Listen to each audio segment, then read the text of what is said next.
নমস্কার। আশা করি আপনারা সবাই খুব ভালো আছেন। কুকিং অ্যান্ড মাই ভিলেজ চ্যানেলে আবারও একটি নতুন পর্বে আপনাদের সবাইকে স্বাগত জানাই। আজকে আবারও নতুন রান্নার ভিডিও নিয়ে আপনাদের সামনে চলে এসেছি। আপনারা ভিডিওটি অবশ্যই শেষ পর্যন্ত দেখতে থাকুন আর ভালো লাগলে সাবস্ক্রাইব করে পাশে থাকুন। কয়েকদিন আমাদের এদিকে খুব বৃষ্টি হচ্ছে আর এই বৃষ্টির সময় আমার দাদা বাজার থেকে ইলিশ মাছ কিনে এনেছে। আজকে আমি ইলিশ মাছ রান্না করব। আপনারা অবশ্যই ভিডিওটি শেষ পর্যন্ত দেখতে থাকুন। আশা করি ভিডিওটি আপনাদের ভালো লাগবে। রান্নার সব জোগাড় করে নিয়ে চলে এসেছি রান্নাঘরে। আর ইলিশ মাছ খুব বেশি ধোয়া যায় না, হালকা করে মাছটাকে আঁশ ছাড়িয়ে গোটা অবস্থাতে ধুয়ে নিয়েছি। তারপর ছোট ছোট করে পিস করে কেটে নিয়ে আবারও হালকা ধুয়ে নিয়েছি। আর মাছটা বেশ টাটকা রয়েছে আর মাছের মধ্যে ডিমও রয়েছে। এই ডিম ভর্তি ইলিশ মাছের ঝাল খেতে কার না ভালো লাগে বলুন? আমার তো ইলিশ মাছ খেতে খুবই ভালো লাগে। আর মাছের পিসগুলো দেখতেই পাচ্ছেন বেশ বড় বড় আর পেটে ডিম ভর্তি রয়েছে। মাছের মধ্যে দিয়ে দিচ্ছি এবার পরিমাণ মতো লবণ আর দিয়ে দিচ্ছি পরিমাণ মতো হলুদ গুঁড়ো। হাত দিয়ে বেশ ভালো করে লবণ ও হলুদ মাছের মধ্যে মাখিয়ে নিচ্ছি। আমাদের বাড়িতে বেশিরভাগ সময় কাঁচা ইলিশ মাছ রান্না করা হয়, তবে আজকে আমি ইলিশ মাছগুলোকে লবণ হলুদ মাখিয়ে হালকা ভেজে নেব। তারপর সর্ষে বাটা দিয়ে ঝাল রান্না করব। আপনাদের সঙ্গে কথা বলতে বলতে মাছে বেশ ভালো করে লবণ হলুদ মাখানো হয়ে গেছে। এবার মাছগুলোকে হালকা ভেজে নেব। আর মাছ ভাজার জন্য কড়াই বসিয়ে দিয়েছি। কড়াই বেশ ভালো করে গরম করে নিয়ে কড়াইতে দিয়ে দিচ্ছি পরিমাণ মতো সর্ষের তেল মাছ ভাজার জন্য।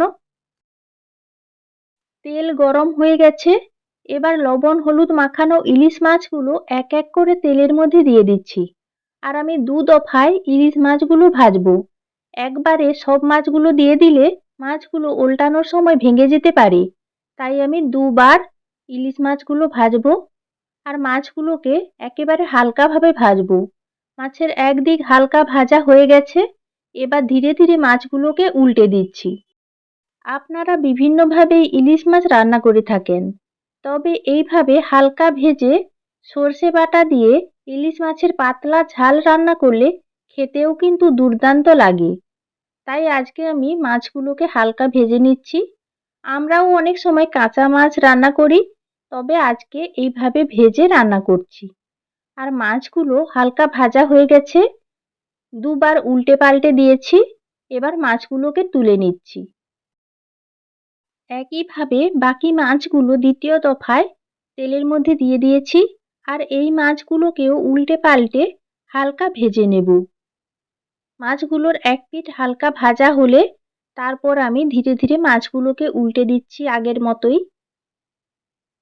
এই ইলিশ মাছের ঝাল যেমন খেতে ভালো লাগে, তেমনি এই ইলিশ মাছ ভাজা গরম ভাতের সঙ্গে বা এই ইলিশ মাছের ডিমের ভাজাও গরম ভাতের সঙ্গে খেতে দুর্দান্ত লাগে।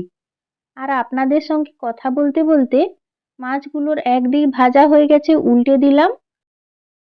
উল্টে পাল্টে মাছ হালকা ভেজে নিয়েছি। এবার তুলে নিচ্ছি। এই পর্যায়ে তেলের মধ্যে দিয়ে দিচ্ছি কিছুটা কালো জিরে ফোড়ন আর কয়েকটা চেরা কাঁচা লঙ্কা তেলের মধ্যে দিয়ে দিলাম। আর এই কালো জিরে ও চেরা কাঁচা লঙ্কা ফোড়ন দিলে ইলিশ মাছের ঝালের স্বাদ তো দ্বিগুণ বেড়ে যায়।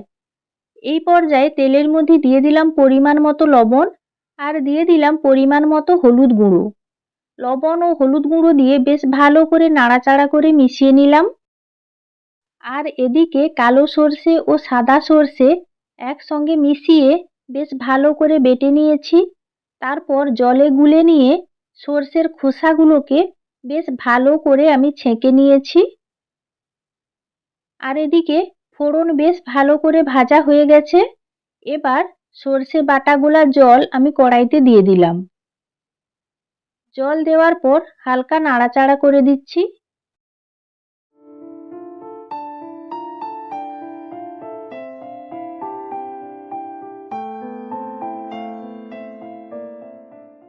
এই পর্যায়ে আপনারা দেখতেই পাচ্ছেন ঝোল ফুটতে শুরু করেছে। হালকা হাতে নাড়াচাড়া করে দিলাম। আর ঝোল খুব ভালোভাবে ফুটতে শুরু করলে আমি হালকা ভেজে রাখা ইলিশ মাছগুলো এক এক করে ঝোলের মধ্যে দিয়ে দিচ্ছি। আপনারা চাইলে ইলিশ মাছ না ভেজে কাঁচা মাছ ঝোলের মধ্যে টপকা দিতে পারেন। কাঁচা মাছ দিয়ে ইলিশ মাছের এইভাবে ঝাল রান্না করলেও খেতে অসাধারণ লাগে। ইলিশ মাছ ঝোলের মধ্যে দেওয়ার সময় বা নাড়াচাড়া করার সময় খুব ধীরে ধীরে নাড়াচাড়া করতে হবে, না হলে ইলিশ মাছগুলো একেবারে ভেঙে যাবে। সব মাছ দেওয়া হয়ে গেছে, এবার হালকা হাতে নাড়াচাড়া করে দিলাম। এই পর্যায়ে আমি 10 মিনিটের জন্য ঢাকা লাগিয়ে ঝোল ফুটিয়ে নেব। 10 মিনিট পর ঢাকনা খুলে নিয়েছি আর খুব ভালোভাবে ফুটিয়ে নিয়েছি। মাছ খুব ভালোভাবে সেদ্ধ হয়ে গেছে। আর এই পর্যায়ে কাঁচা লঙ্কাগুলোকে খুন্তি দিয়ে হালকা ডলে ডলে দিলাম। আর সর্ষে বাটা দিয়ে ইলিশ মাছের পাতলা ঝোল রান্না হয়ে গেছে আর খুব ভালো একটা গন্ধ বেরিয়েছে। এই পর্যায়ে আমি বাটিতে ঢেলে নিচ্ছি। আপনারাও বাড়িতে এইভাবে কালো জিরে ও কাঁচা লঙ্কা ফোড়নে সর্ষে বাটা দিয়ে ইলিশ মাছের পাতলা ঝোল রান্না করে খেয়ে দেখুন। এইভাবে ইলিশ মাছ রান্না করলেও খেতে দুর্দান্ত লাগে। বেশি পরিমাণে সর্ষে বাটা দিয়ে ইলিশ মাছ রান্না করে খাওয়া আমাদের স্বাস্থ্যের পক্ষে খুব একটা ভালো নয়। তাই আমি অল্প পরিমাণে সর্ষে বাটা দিয়ে ইলিশ মাছের পাতলা ঝোল আজকে রান্না করেছি। আশা করি রান্নার ভিডিওটি আপনাদের ভালো লেগেছে। আর ভিডিওটি যদি আপনাদের ভালো লেগে থাকে, লাইক, শেয়ার ও কমেন্ট করে পাশে থাকবেন।